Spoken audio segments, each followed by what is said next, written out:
우리 시댁 이야기를 하려고 합니다. 우리 아빠는 오래전에 돌아가셨고 엄마 홀로 저를 키워내셨어요. 아빠가 돌아가시기 전까지 엄마는 살림만 하셨다는데 갑작스레 아빠가 돌아가신 뒤 슬퍼할 겨를도 없이 먹고 살 궁리를 해야만 했다고 했어요. 하지만 그동안 살림만 하던 엄마에게 일자리를 구하는 건 쉽지 않은 일이었다는데요. 한동안은 식당 설거지부터 회사 급식하는 곳에서 음식을 만드는 일까지 정말 안 해본 일이 없다고 할 정도였어요. 거기다 살림만 한 엄마는 일을 하면서도 많이 서툴러서 바로 쫓겨난 적도 많다고 했어요. 그렇게 하루하루 힘겹게 살고 있던 엄마를 보며 아는 지인분이 내가 잘 아는 사람이 가사 도우미를 구한다고 하는데 한번 해볼 텐가? 그 집에서 오래 일하던 아주머니가 갑자기 그만뒀다고 하는구만. 엄마에게 물었다는데요. 가사 도우미요? 저도 하고 싶은데 제가 일이 워낙 서툴러서 괜히 민폐만 끼치는 게 아닌가 걱정이 되네요. 그건 걱정 안 해도 될 거야. 자네가 살림은 아주 똑부러지게 하잖아. 지금 내가 소개해주는 곳 사장님이랑 사모님 성격도 아주 좋으신 분들이야. 그래서 서로 가려고 하는 집이다 이 말이야. 근데 그분들이 딱 한 가지 중요하게 생각하는 게 음식이야. 사장님 입맛이 아주 까다로워서 음식 솜씨 좋고 인성만 바른 사람이면 바로 합격이라고 하더구만. 근데 자네가 음식 솜씨 하나는 기가 막히자는가? 그러니까 가서 면접 한번 보라고. 지금 그 집으로 몇 명이나 면접 보러 갔다가 그냥 왔지 뭔가. 근데 문득 자네가 생각나더라고. 엄마의 지인분이 말을 했다는데요. 근데 저보다 경력 많은 사람들도 다 떨어졌다고 하는데 그런 분들한테 제가 눈에나 차겠습니까? 그래도 혹시 모르는 거 아니겠나? 그냥 편하게 가서 음식 한번 하고 온다고 생각하고 다녀와봐. 그날 가서 음식 한 것까지 일당으로 계산해서 준다고 하니까. 지인분이 계속해서 엄마를 설득했고 조건이 좋다는 말에 엄마도 솔깃해졌다고 합니다. 그렇게 며칠 후에 그 사장님 집에 가서 면접을 보고 하루 가사 일을 시작했다는데 엄마 말로는 그 집 사모님이 청국장 좀 끓여주시겠어요? 우리 남편이 청국장을 참 좋아해서요. 엄마에게 말을 했고 평소에 청국장을 많이 끓여봤던 엄마가 금세 뚝배기에 청국장을 끓여냈다고 합니다. 그리고 잠시 후에 그 집 사장님이 뚝배기 안에 청국장을 숟가락으로 떠서 한 입 가져갔다는데 그런 사장님을 엄마가 긴장한 채 바라보고 있었고요. 와, 국물이 진짜 진하네요. 예전에 할머니 집에 가면 할머니가 해주시던 그 맛입니다. 아주 맛있네요. 맞아요. 청국장이 이래야죠. 라며 금세 밥 한 공기를 뚝딱 하더랍니다. 그 뒤 사모님은 사장님이 좋아하는 요리 몇 가지를 엄마에게 더 만들게 했고 그 음식을 맛보던 사장님이 정말 좋아했다고 하네요. 그런 사장님을 보며 사모님의 얼굴이 환하게 바뀌었고 혹시 내일부터 출근 가능하실까요? 저희는 하루가 급해서요. 우리 남편이 정말 잘 먹네요. 입맛에 딱 맞나 보네요. 우리 남편 어렸을 때 할머님이 키우셨다는데 아무래도 그 맛이 그리운 것 같아요. 사모님이 엄마에게 바로 출근하라고 하시면서 사정 얘기까지 했다고 합니다. 우리 엄마는 그렇게 그 집에 취업을 하셨고 그 집 사장님 사모님은 굉장한 부자라고 했지만 우리 엄마에게 항상 존댓말을 사용하면서 예의 바르게 행동하셨어요. 그렇게 엄마는 그 집에서 여러 해 동안 일을 하게 되었고 저도 가끔 그 집에 초대되어 간 적이 있었는데 사장님과 사모님은 그런 저를 정말 많이 예뻐해 주셨어요. 그 집에는 제 또래의 쌍둥이가 있었는데 이란성 쌍둥이로 아들과 딸이었어요. 그런 부모님 밑에서 자라서 그랬는지 둘 다 예의 바르고 참 착했어요. 거기다 식사 시간이 되면 우리 엄마와 저도 그 집에서 같이 식사를 했는데 식탁 위에는 항상 맛있는 음식들이 가득했어요. 간혹 맛있는 생선이 나오거나 하면 사모님이 일일이 가시를 발라서 우리 셋에게 똑같이 나눠주셨는데 그런 사모님을 보며 괜찮습니다. 우리 딸은 제가 먹이겠습니다. 라며 엄마가 어쩔 줄을 몰라 했는데요. 언니는 얼른 식사하세요. 음식 하시느라 고생하셨잖아요. 저는 애들이 먹는 모습만 봐도 어찌나 예쁘고 배가 부른지 모르겠어요. 거기다 우리 아영이는 음식도 가리지 않고 잘 먹어서 더 예쁘답니다. 사모님이 저를 보며 활짝 웃었어요. 사모님은 우리 엄마보다 한 살 어렸는데 우리 엄마를 부를 때마다 항상 언니라는 호칭을 사용했고 제게도 앞으로 이모라고 부르렴 이라는 말을 할 정도였어요. 우리 엄마는 그곳에서 무려 10년이 넘는 기간 동안 가사 도우미를 하셨고 사모님이 월급도 꽤 많이 주셔서 엄마와 제가 살아가는 데 있어 큰 불편함이 없을 정도였어요. 음식 같은 것도 항상 나눠주셨기에 항상 몸에 좋은 음식도 많이 먹을 수 있었어요. 그렇게 저는 대학을 졸업하고 취업을 했는데 소개팅으로 한 남자를 만나서 결혼까지 하게 되었어요. 하지만 시댁 가족들은 저를 상당히 못마땅해 했고 결혼 전 시댁에 첫 인사를 드리러 가던 날이 저는 아직도 생생하게 기억납니다. 네 엄마가 가사 도우미라고 하던데 그게 정말이냐? 제가 자리에 앉자마자 시어머니가 물었어요. 네, 아빠 돌아가시고 쭉 가사 도우미 하시면서 저를 키우셨습니다. 우리 집 수준의 가사 도우미는 좀 그렇구나. 어디 가서 말하기도 참 난감한데. 시어머니는 제 기분 따위는 전혀 생각하지도 않고 거침없이 말을 했어요. 그게 뭔 상관이야. 혼자서 이렇게 잘 키우신 게 더 대단한 거지. 남편이 시어머니를 나무랐지만 그 뒤 시댁 가족들은 제게 딱히 질문도 하지 않았고 다들 뚱한 표정으로 앉아 있을 뿐이었어요. 그렇게 시댁을 다녀온 저는 그 당시 충격으로 남편에게 이별을 통보했지만 남편이 매일 찾아와 빌어댔고 남편은 거의 폐인이 되어가고 있었어요. 그리고 그런 아들의 모습을 보며 시어머니가 제게 전화를 해서는 내가 말실수를 한 것 같은데 미안하다. 그러니까 우리 아들이랑 헤어진다는 말만 하지 말아다오. 우리 아들 몰골이 지금 말이 아니다. 라며 저를 설득했고 남편의 정성에 결국 우리는 결혼을 하게 되었는데 지금 생각해보면 그때 절대 받아주지 말았어야 했는데 제가 참 바보 같은 짓을 했던 거죠. 시댁은 큰 식당을 운영하고 있었는데 장사가 꽤 잘 됐던지 시댁 가족들은 항상 돈을 펑펑 쓰고 다녔어요. 하지만 저는 그렇게 돈을 쓰고 다니는 게 몸에 배어있지 않았기에 되도록이면 저축을 하려고 노력을 했었는데 시댁 가족들은 그런 저를 보며 궁상맞다라며 못마땅해 했어요. 결혼을 하자마자 시어머니가 다시 막말을 하기 시작했는데 결혼까지 했으니 제가 어쩌지 못하리라고 생각을 했던 것 같았어요. 어느 날 우리 집에 온 시어머니가 제가 남은 치약을 끝까지 남김없이 사용하는 모습을 보며 얘 그까짓 거 얼마나 한다고 그렇게 궁상인 거니? 그러니까 네 엄마가 그렇게 평생 가사 도우미만 한 거 아니겠니? 모름지기 사람은 통 크게 살아야 하는 거야 라며 저를 비웃기 바빴어요. 물론 처음에는 남편이 그런 시어머니를 보며 무슨 말을 그렇게 해?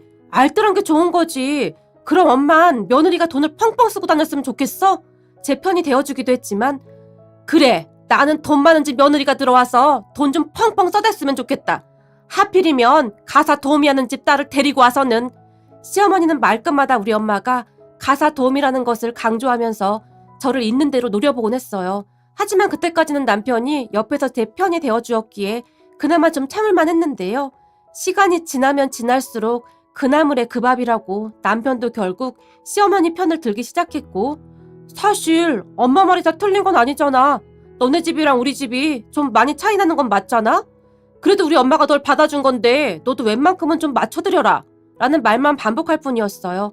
그런 시댁 가족들을 보며 이혼을 하고 싶다는 생각이 간절했지만 걱정하실 엄마 생각에 그냥 이를 악물고 버텼던 것 같아요. 그러던 어느 날 제가 결국 폭발하는 일이 일어났는데요.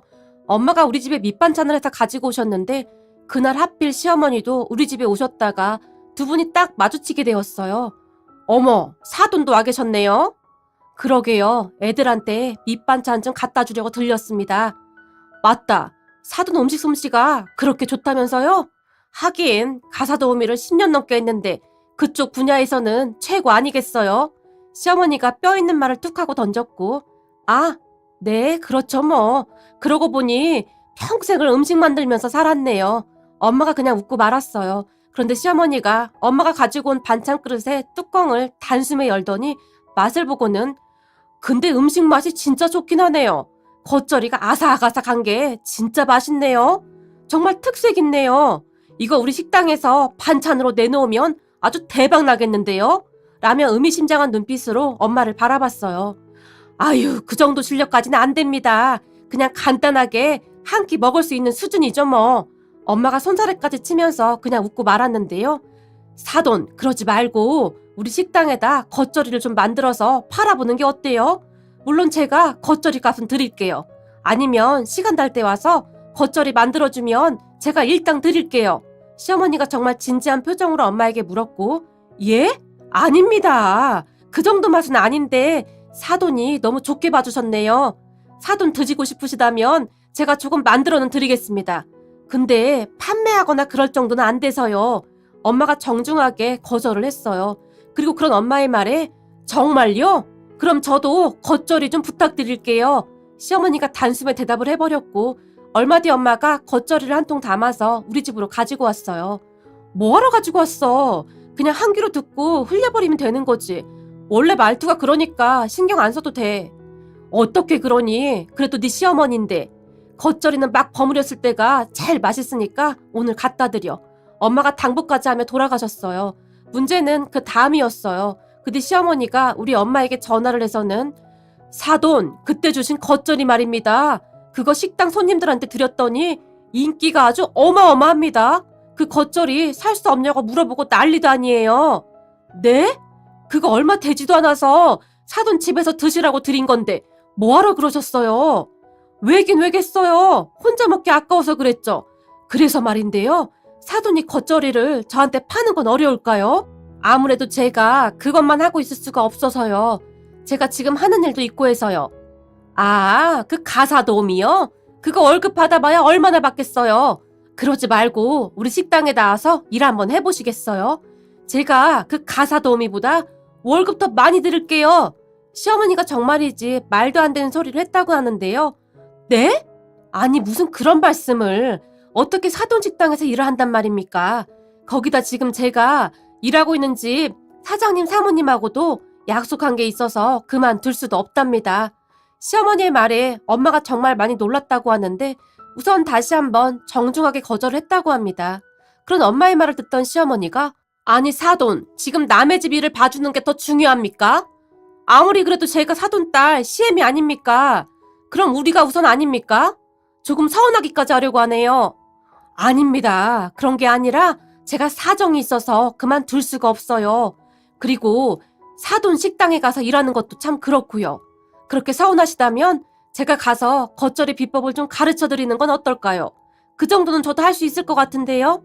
정말 난감해진 엄마가 급한 김에 시어머니에게 제안을 했던 모양입니다. 저는 사돈이 와서 일해주면 좋겠는데 전 그렇다면 그렇게라도 해야지 어쩌겠어요. 그럼 한번 오셔서 알려주세요. 제가 재료랑은 다 준비해 두겠습니다. 그렇게 우리 엄마는 정말 얼떨결에 시댁이 운영하는 식당에 직접 가서 겉절이 만드는 비법을 알려드렸다는데 식당 조리실로 들어서던 엄마가 너무 놀라서 입을 다물지 못했다는데요. 겉절이를 할 배추가 어마어마하더랍니다.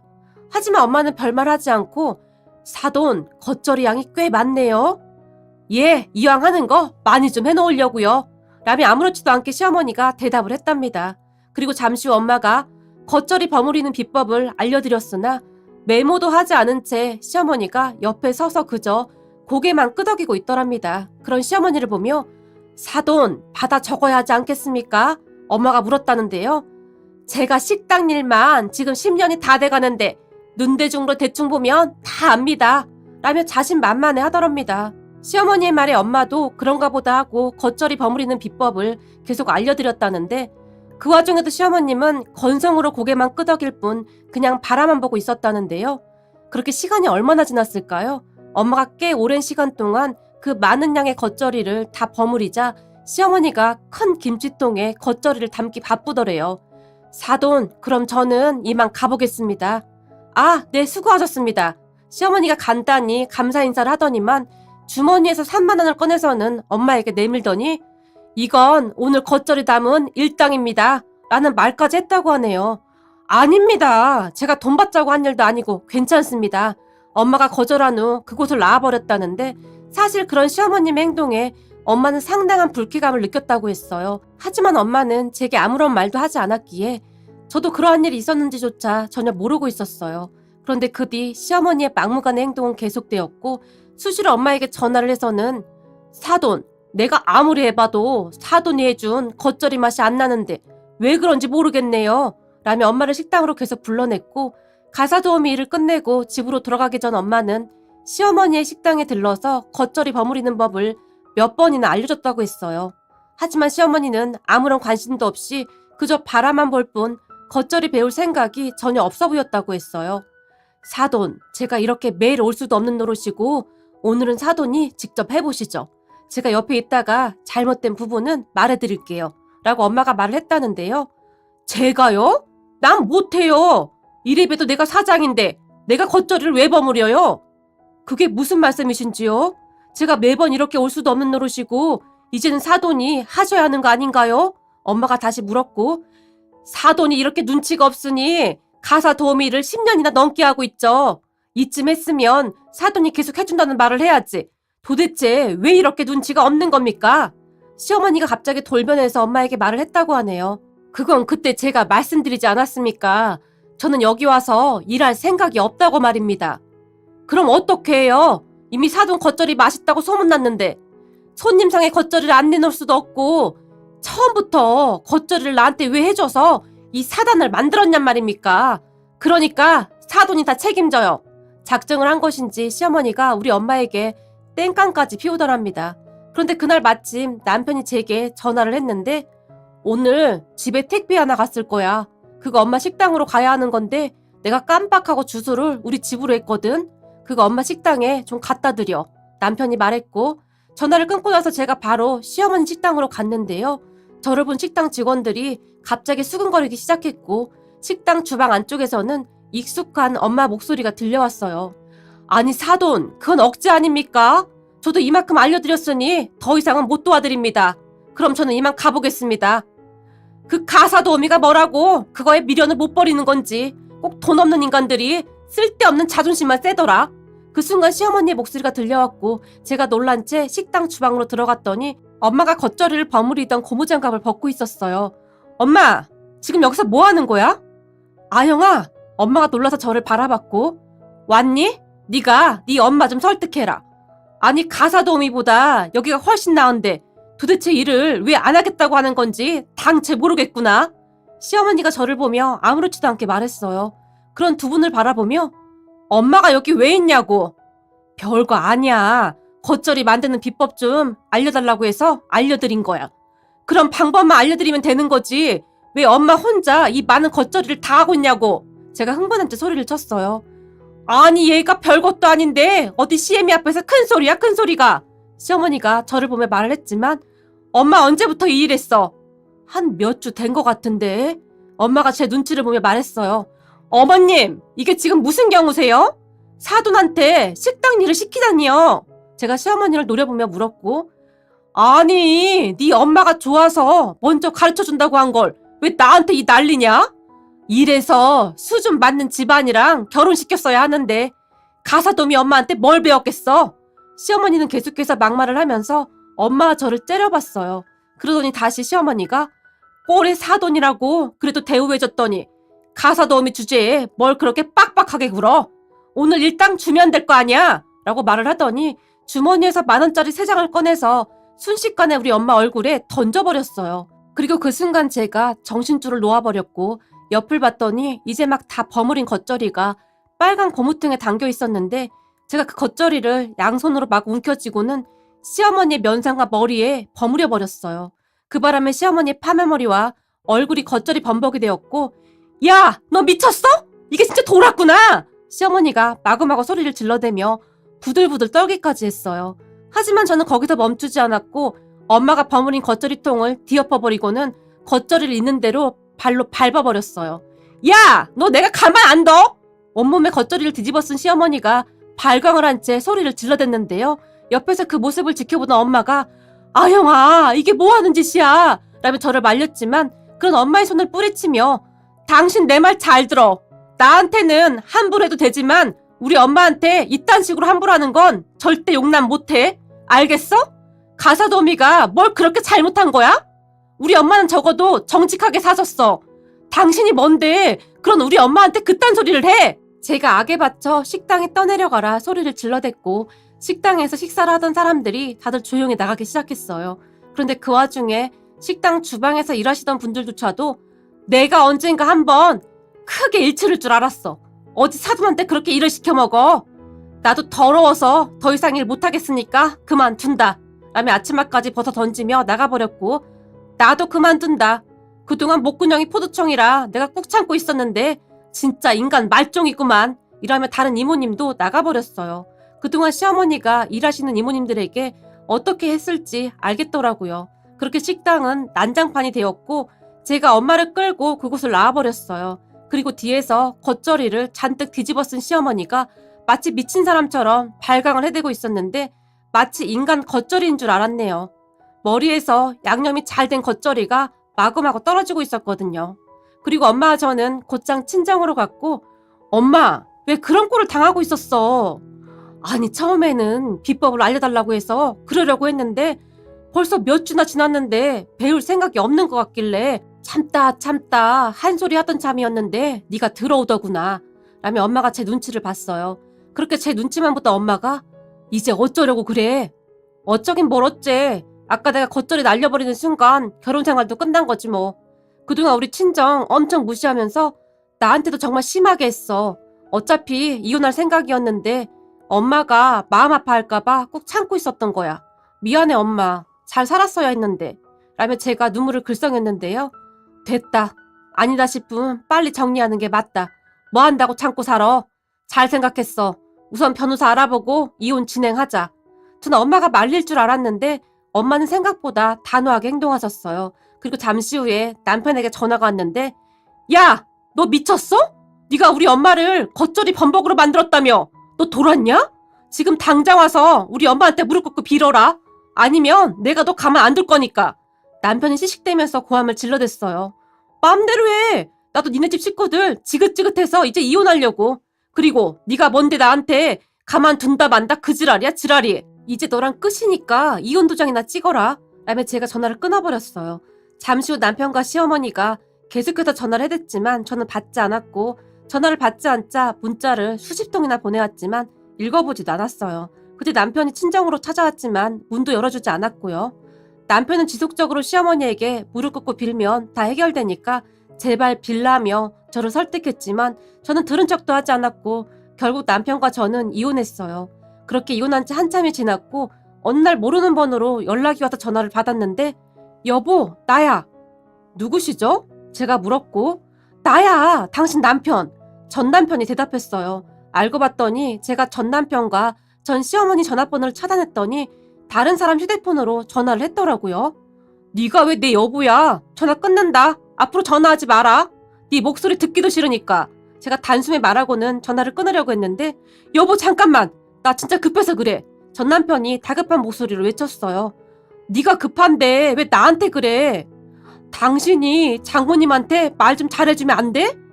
그건 또 뭔 개풀 뜯어먹는 소리냐? 알아듣게 말을 해. 그리고 우리 엄마가 왜 네 장모님이냐? 당신도 잘 알면서 왜 그래? 전 남편이 답답하다는 듯이 물었어요. 내가 뭘 알아? 우리 식당 상가를 이번에 장모님이 사신다고 했다는데 장모님 가사도우미에서 뭔 돈을 그렇게 많이 벌었어? 아님 노뚜라도 맞은 거야? 당신도 알다시피 여기서만 10년 가까이 장사해서 지금 단골 손님도 꽤 많잖아. 우리 곧 상가 계약 기간 종료 직전인데 설마 우리 보고 나가라고 하는 거 아니겠지? 그때쯤 남편은 거의 제정신이 아닌 것 같았어요. 그게 뭔 말이야? 그 상가 니네 집 거 아니었어? 니네 집 거라며. 근데 우리 엄마가 그 상가를 산다는 말은 또 뭔 말이냐? 사실 그 상가 우리 집 거 아니었어. 너랑 결혼할 때 그냥 큰소리 한번 쳐본 거야. 그 식당 운영해서 그냥저냥 먹고 산 거지 딱히 큰돈도 못 벌었어. 근데 그때 장모님 겉절이 내놓은 뒤로 의외로 손님이 갑자기 많이 늘어서 엄마가 그 겉절이에 집착했던 거야. 그러니까 장모님한테 말 좀 잘해줘. 부탁이야. 남편이 다시 사정사정을 했어요. 그러니까 네 말은 우리 엄마가 그 상가를 산다는 말이네? 그렇다니까. 근데 너 진짜 몰랐어? 우리 엄마 돈 모아놓은 것도 없고 맨날 큰 소리만 치고 다니는데 따지고 보면 사실 별것도 없어. 그래도 우리 가족들 거기 식당 수입으로 먹고 사는데 제발 부탁할게. 장모님 그 상가 계약한다는 소식 듣고 지금 우리 엄마 쓰러지기 일보 직전이야. 전 남편이 주저리 참 길게도 말했는데요. 그런 전 남편에게 네 월급 있잖아. 그 월급으로 온 가족이 다 먹고 살면 되겠네. 라며 제가 전화를 끊어버렸어요. 그 뒤에도 전 남편에게 수시로 전화가 왔지만 일제 전화를 받지 않았고 잠시 후에 집에 돌아온 엄마에게 엄마 그 인간한테 전화 왔는데 엄마가 그 인간네 식당 상가 계약한다는 게 무슨 말이야? 그 인간 지금 헛소리 하는 거지? 제가 엄마에게 물었어요. 맞아. 그 집 식당 상가 내가 이번에 계약할 예정이야. 그렇잖아도 거기 부동산에 몇 번 왔다 갔다 했더니 벌써 소문이 났나 보네. 엄마가 아무렇지도 않게 대답했어요. 뭐라고? 엄마가 그 식당 상가를 산다고? 엄마 혹시 로또 됐어? 엄마가 무슨 돈이 있어서 그 식당 상가를 사? 엄마 가사도우미에서 돈을 그렇게 많이 벌었어? 그때 당시 저는 정말 놀랄 수밖에 없었는데요. 그렇잖아요. 아니 가사도우미 월급이 도대체 얼마나 되기에 상가를 산단 말입니까? 그렇게 놀라서 눈만 멀뚱멀뚱 뜨고 있던 저를 보며 엄마가 놀랄만한 말을 하기 시작했어요. 우리 아빠가 사고로 돌아가시면서 보험금이 꽤 많이 나왔다고 합니다. 그런데 아빠 목숨값으로 받은 그 돈을 도저히 쓸 수가 없었고 통장에 그대로 두고 있었다는데요. 어느 날 엄마가 가사도우미로 일하던 그 집 사장님과 사모님이 엄마를 조용히 불렀다고 하는데요. 아영이 어머님, 혹시 돈 가진 거 있으세요? 사장님이 엄마에게 물었답니다. 돈이요? 제가 돈이 어디 있겠어요? 제가 건축업을 하는 건 잘 아시죠? 다른 게 아니라 이번에 기가 막힌 위치에 상가 하나를 아주 저렴하게 분양하는데 제가 아영이 어머님께 뭐 해드릴 건 없고 그 상가라도 분양해드리고 싶은데 퇴직금이라고 생각하시면 될 것 같네요. 이거 몇 년 가지고 있으면 나중에 분명히 돈 좀 될 겁니다. 아영이 어머님 혼자 아영이 키우시려면 돈이라도 있으셔야죠. 사장님이 엄마에게 다시 물었고 제가 돈이 어디 있겠어요? 라며 엄마가 거절했다고 하는데요. 잘 생각해보시고 결정하세요. 전에 우리 집에서 일하시던 분도 돈 좀 벌어서 그만두신 겁니다. 그분도 아영이 어머님처럼 음식도 잘하시고 참 좋은 분이셨거든요. 그래서 제가 많이 도와드렸어요. 그런데 저한테 이렇게 하시는 이유가 뭔지 물어봐도 될까요? 그동안 저희 쭉 봐오셨잖아요. 아영이 어머님 덕분에 매일같이 우리 할머니가 해주시는 보양맛 느끼면서 하루하루 즐거웠습니다. 라는 말을 했다고 하는데 처음에는 엄마도 의심이 들어서 그 집을 소개해준 지인분에게 물어봤다는데요. 내가 말 안 했었나? 그 사장님 눈에 잘 만들면 돈 버는 거 순식간이야. 그래서 다들 그 집에 가고 싶어서 안달이 났던 거고 돈 가진 거 있으면 그 사장님이 하라는 대로 해봐. 그 사장님이 이상한 짓을 할 사람은 절대 아니니까. 기부도 많이 하시고 정말 대단하신 분이야. 세상에 그런 분 없다. 돈 많으면 다들 갑질하기 바쁜데 없는 사람 살펴주는 그런 분이 세상에 어디 있겠어. 라는 말을 했다고 합니다. 그런 지인분의 말을 듣던 엄마가 다시 고민했다고 하는데요. 그동안 사장님과 사모님의 바른 모습을 보고 결정했고 얼마 뒤에 사장님에게 저기 그때 말씀하신 그 상가 지금도 분양받을 수 있을까요? 대출 좀 받더라도 돈이 조금은 있어야 할 텐데 괜찮으시겠어요? 사실 우리 남편이 사고로 세상을 떠났는데 그 보험금을 그대로 가지고 있었어요. 그 보험금이 꽤 되긴 합니다. 근데 그게 제 전 재산입니다. 라며 엄마가 사장님의 눈치를 받고 걱정 마세요. 계약도 아영이 어머님이 직접 하실 거고 큰 문제 될 건 없을 겁니다. 전 궁금하시면 상가 건물 주소 알려드릴 테니 확인해 보셔도 좋습니다. 라며 사장님이 상가 건물 주소를 알려줬답니다. 그렇게 이것저것 확인을 한 엄마가 그 상가를 분양받았다고 했고 사장님 말대로 몇 년 후에 그게 대박을 쳤답니다. 그 뒤 엄마는 사장님이 알려주는 대로 이것저것 조금씩 투자를 했고 감히 상상도 못할 정도의 돈을 벌었다고 하네요. 하지만 그렇게 투자하는 것을 적극 도와주셨던 사장님이 조건을 걸었다는데요. 제가 돈 벌게 해드릴 테니 대신 가사도우미 그만둔다고 하지만 말아주세요. 제 입맛에 맞는 음식하는 분을 쉽게 찾기가 어려워서요. 전에 가사도우미 분도 처음에는 그러겠다고 약속하셨는데 돈을 부더니 한순간에 마음이 바뀌셨거든요. 라는 말을 했답니다. 결국 엄마는 사장님과 사모님과의 신의를 지키기 위해 돈이 있었음에도 가사도우미를 계속 하셨던 거고요. 그런 엄마의 말을 다 듣던 제가 근데 그동안 왜 나한테 한마디도 안 한 거야? 너 결혼할 때 말하려고 했는데 네 시댁 식구들 얼굴 보고는 그러면 안 될 것 같았어. 네 전 남편도 영 마음에 드는 상도 아니었고 그래서 말을 안 한 것뿐이야. 엄마가 대답했어요. 그런 엄마의 말을 들으며 제가 차라리 모르는 게 낫다는 생각이 들었어요. 엄마가 돈이 많다는 사실을 알게 됐다면 돈을 물쓰듯이 쓰고 다니는 그 집안 사람들이 절대 가만히 있지 않았을 테니까요. 그렇게 제가 이혼한 뒤 엄마가 본격적으로 복수를 준비했고 잘 알아보니 그 식당 상가가 전 시댁 소유가 아니라 그냥 세입자로 장사를 하고 있었던 거랍니다. 마침 그 식당 상가 주인이 상가를 내놨다는 사실을 알게 되었고 머리 끝까지 화가 난 엄마가 그 상가를 사버렸어요. 엄마가 말하기를 엄마가 식당 상가 새 주인이 되어 나타나자 전 시부모와 남편이 실신 직전이더래요.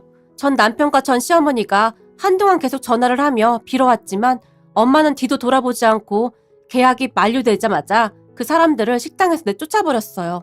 그 뒤 그 인간들이 다른 곳에 식당을 다시 개업했다고 하는데 몫이 좋지 않아 파리만 날렸다고 하네요. 그러다가 결국 그 식당도 접고는 일자리를 찾아 전전긍긍하고 있다는 소리만 들었는데 어찌나 고소하던지 10년 묵은 책증이 다 내려가는 그런 기분이었어요. 무엇보다도 결혼 잘못해서 엄마한테 불효를 저지른 것 같아서 정말 죄송할 뿐입니다. 앞으로는 효도하며 잘 살아가겠습니다.